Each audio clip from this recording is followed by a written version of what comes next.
Shalom anak-anak. Shalom Bu Guru. Shalom. Apa kabar semuanya? Sehat. Hah? Lagi lapar Bu Guru. Haleluya. Lagi lapar. Ngantuk. Aduh. Lagi sakit perut Bu Guru. Emang begadang semalam? Iya, Apa, Nak? Guru. Bu Guru, aku nggak dapat THR loh Bu Guru. Aduh, nggak apa-apa lah. Nanti kalau aku nanti Ibu kasih THR-nya ya. Tapi sekarang kita mau belajar dulu, oke? Nggak mau Bu Guru, THR dulu Bu Guru. Nanti aku matiin loh Bu Guru Zoom-nya. Ya, mana muka kalian? Ini muka kalian. Oke. Lah, sebelum kita belajar, mari kita bersatu di dalam doa. Bapa yang baik, terima kasih Tuhan Yesus buat hari ini. Tuhan masih menjaga, melindungi kami. Bapa, sebentar saat kami akan belajar tentang dampak hidup beriman dan berpengharapan kepadamu. Biar Roh Kudus yang menuntun, memberikan hikmat dan pengertian. Biarlah Tuhan Engkau membukakan pikiran dan hati kami. Dan para terkhususnya murid-murid ini, Tuhan Yesus, kami serahkan semuanya di dalam tangan. Dalam nama Yesus, amin. Oke anak-anak, ada yang tahu pelajaran kita minggu yang lalu? Nggak lupa Bu Guru. Ada yang tahu? Hah? Lupa. Aduh, nanti kalau minggu depan lagi Ibu tanya harus ingat ya. Ya Bu Oke. Guru. Ya, Kita Ibu. masuk di dalam pendidikan agama Kristen. Jadi, Ibu ngajar kelas 12 IPA, Swasta Bina Arta. Kurikulum 2013. Ada nampak share screen-nya situ? Ada Bu Guru. Masih ada. Oke, lanjut ya. Pendidikan agama Kristen. Kelas 12 SMA, Swasta Bina Arta, kurikulum 2013. Enggak Ya, kita masuk ke dalam bab 4 sekarang ya. Bab 4 yaitu dampak dari hidup beriman dan berpengharapan. Siapa tahu itu apa artinya dampak? Atau Sika? Apa Akibat. dampak, Nak? Hah? Akibat. Dampak itu adalah pengaruh atau akibat atau yang disebabkan apa hasilnya. Nah, jadi kita mau masuk dalam dampak dari hidup beriman dan berpengharapan. Selanjutnya kita masuk ke slide berikutnya. Apa yang dimaksud dengan beriman? Apa beriman, Lina? Pelajaran kemarin kan kita udah belajar beriman. Apa beriman? Nah,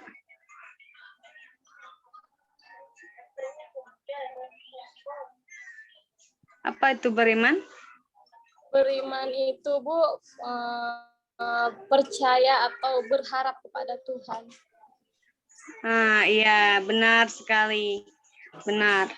Beriman itu, kalau di dalam perjanjian lama, kata iman itu berarti berpegang teguh. Ya kan? Terus berarti percaya kepada apa yang telah Allah ada di slide-nya di situ kan? Ada nampak? Ada Bu Guru. Nah, jadi apa Kevin? Beriman berarti percaya?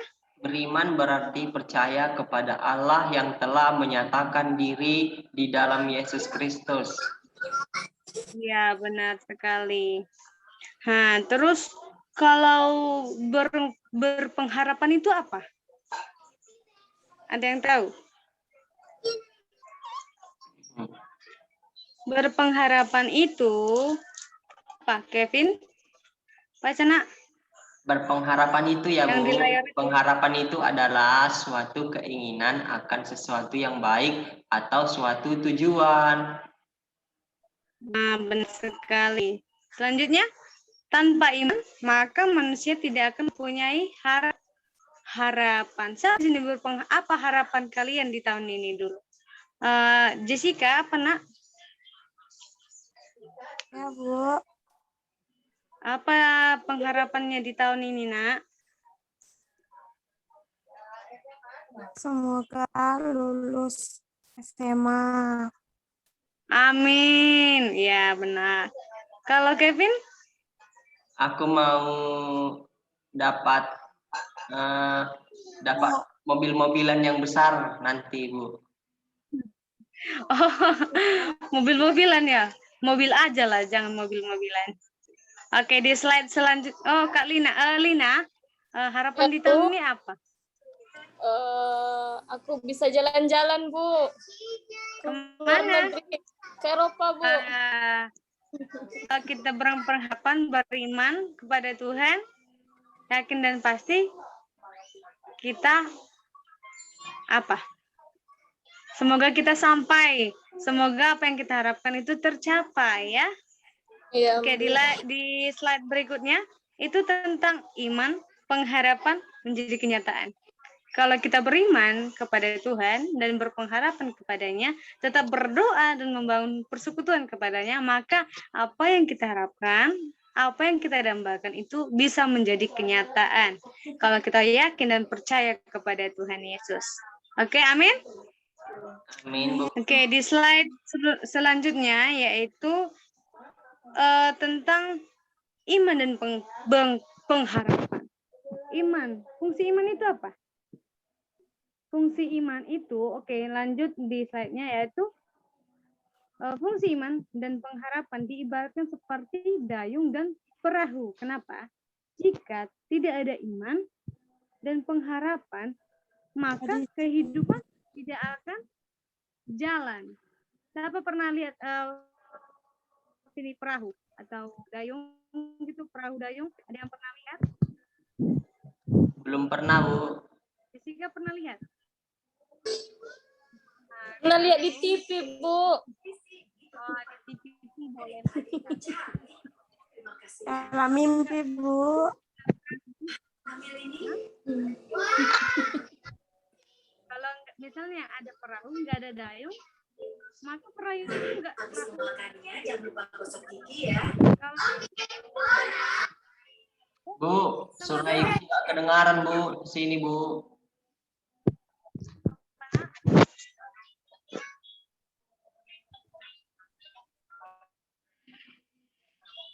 Apa itu? Bu, nggak dengar suara Ibu ke Oke, sini. kita lanjut. Nggak dengar ya? Dengar. Udah Bu, udah dengar. Udah. Oke. Kalau tanpa dayung, perahu akan terombang ambing di tengah air laut atau di tengah sungai. Jadi bisa dia terdampar kemana aja kalau nggak ada dayungnya. Jadi dia kemana di bawah angin. Jadi tenggelam lah nanti perahunya. Oke. Nah, muncul di situ gambar perahu. Itulah sama-sama kita lihat ya. Nah, itu dia. Bu, belikan Itu ya aku anak-anak. ya, Sudah Bu. tahu kan? Oke. Agar iman kita dan pengharapan kita dapat bertumbuh, caranya apa? Oke, kita kembali. Ada di layar kan? Yaitu kita ibadah, pujian, baca doa, baca Alkitab maksudnya, dan berdoa. Kalau kita beribadah kepada Tuhan, memuji namanya, menyembah Dia, membaca firman Tuhan setiap hari, dan bersekutu dengan Dia, maka iman dan pengharapan kita itu sudah bertumbuh. Jadi apa yang kita harapkan itu kalau berpegang teguh pada Tuhan, maka itu dapat menjadi kenyataan. Kita tak perlu lagu. Oke, di slide berikutnya kita akan belajar tentang dampak beriman dan berpengharapan. Yaitu pertama, tidak mudah terpengaruh. Nah, jadi kalau kita orang beriman, orang percaya, maka kita tidak akan goyah dengan lingkungan sekitar maupun kita di dalam lingkungan pergaulan bebas, maka kita juga tidak akan terpengaruh dengan semua itu. Lalu apa? Tidak mengandalkan diri sendiri. Slide berikutnya kan. Nah, tetapi mengandalkan siapa? Mengandalkan Tuhan. Karena kalau kita mengandalkan diri kita sendiri, kita tidak mampu karena kita adalah manusia yang terbatas. Tetapi jika kita mengandalkan Tuhan, maka apa yang kita inginkan, Tuhan pasti sediakan. Yang ketiga itu sanggup bersukacita dalam kesesakan. Kalau kita beriman kepada Tuhan, Tuhan pasti memberikan kita sukacita yang baru. Roh Kudus yang memberikan kita penghiburan. Walau sekalipun kita di dalam dan susah, di dalam kesesakan, di dalam hidup yang banyak sekali persoalannya, kita tetap bersukacita karena Tuhan selalu sertai kita. Nah, terus apa lagi? Memiliki sikap hati yang benar. Oke, di yang poin keempat itu ya. Memiliki sikap hati yang benar. Terus tegar di dalam persoalan. Tegar ini maksudnya apa? Tegar itu kuat, teguh, sanggup. Di poin selanjutnya itu kan. Nah, di dalam bisa dibaca di Daniel 6 dan di Kisah Rasul 7 juga. Bisa nanti anak-anak baca ya tanpa ibu nanti, tapi bisa dibaca di rumah. Yang keenam itu berani menanggung resiko. Resiko kalau kita takut akan Tuhan, walaupun sekali kita tuh dihina atau dianiaya, kita disakiti, atau kita bekerja untuk Tuhan, tapi kita menerima risiko. Nggak apa-apa, kita harus tanggung risiko itu. Karena orang yang takut Tuhan itu adalah orang yang bertanggung jawab. Berani berbuat, harus berani bertanggung jawab. Dan bisa juga menanggung risiko. Terus apa lagi? Tidak kenal putus asa. Nah, di dalam 1 Samuel 21 ayat sampai 24 juga di situ ada tentang tidak mengenal putus asa. Kalau kita berpegang kepada Tuhan, kita tidak akan putus asa. Kita tidak akan goyah. Terus selanjutnya apa? Kita itu menjadi saksi Kristus. Kita berani bersaksi. Karena kita adalah orang-orang, anak-anak Tuhan yang tugasnya untuk bersaksi tentang kebesarannya. Iya kan? Nah, siapa tahu di sini, di slide berikutnya kan, hasil dari beri dan pengharapan dari Tuhan. Siapa? Lina, tahu?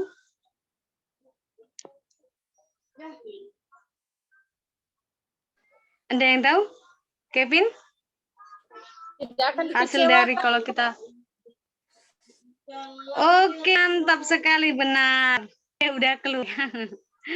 Nah, tidak akan dikecewakan. Pertama, kita tidak akan dikecewakan. Yang kedua apa? Tidak akan dipermalukan. Nah, kalau kita beriman dan pengharapan kepada Tuhan, maka kita tidak akan dikecewakannya. Sekalipun kita disakiti orang, tapi Tuhan tidak akan kecewakan kita. Yang kedua, tidak akan dipermalukan. Yang ketiga itu, kita memperoleh pertolongan darinya. Kalau kita terus berseru berdoa kepadanya, karena apa? Orang berseru-seru kepadanya itu memperoleh pertolongannya. Karena pertolongan Tuhan tidak akan pernah terlambat. Terus apa lagi? Keempat. Itu memperoleh berkat-berkat daripadanya.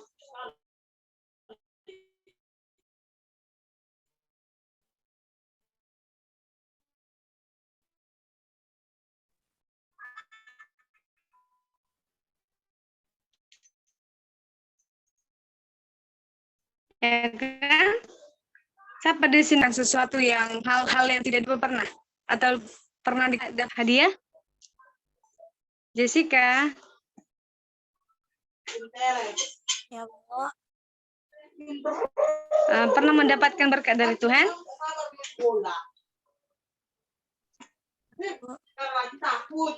Pernah kan? Nah, itulah kalau orang benar-benar takut sama Tuhan. Yang keempat itu adalah memperoleh kekuatan daripada Tuhan itu sendiri.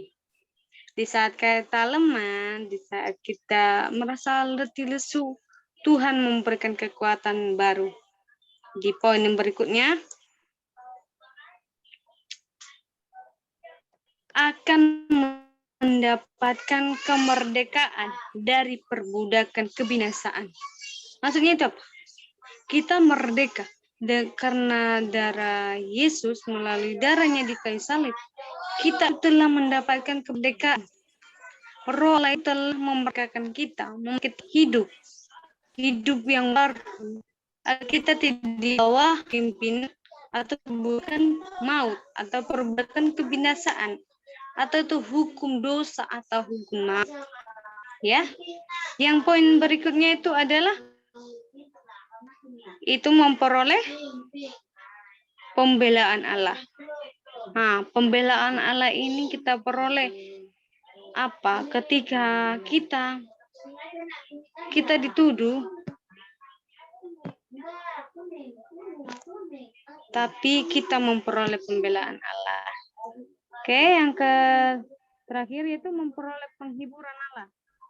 Ketika kita sedih, Tuhan memberikan kita penghiburan melalui Roh Kudus-Nya. Dia yang menguatkan kita, Dia yang menghibur kita. Oke? Kuisnya minggu depan siap-siapkan ya anak-anak. Kuisnya tidak jadi hari ini. Tadi Ibu mau kasih kuis. Nah, tapi ini pertanyaan kuisnya. Nanti dicatat ya. Nanti minggu depan Ibu tanya. Oke? Pelajaran kita hari ini telah selesai.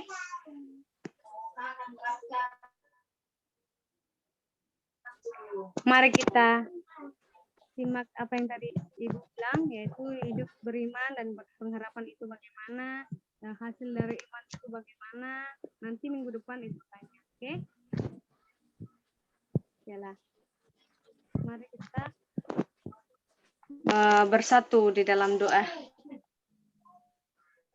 Bapak yang baik, kami ucap syukur khusus buat hari ini. Kami telah sampaikan pelajaran kami, biar Tuhan memberikan hikmat yang kepada setiap kami, biarlah kami dapat menjadi orang yang beriman dan berpengharapan kepadamu. Dalam nama Yesus kami berdoa dan syukur. Haleluya. Amin. Oke. Pelajaran kita selesai. Oke anak-anak. Sampai jumpa.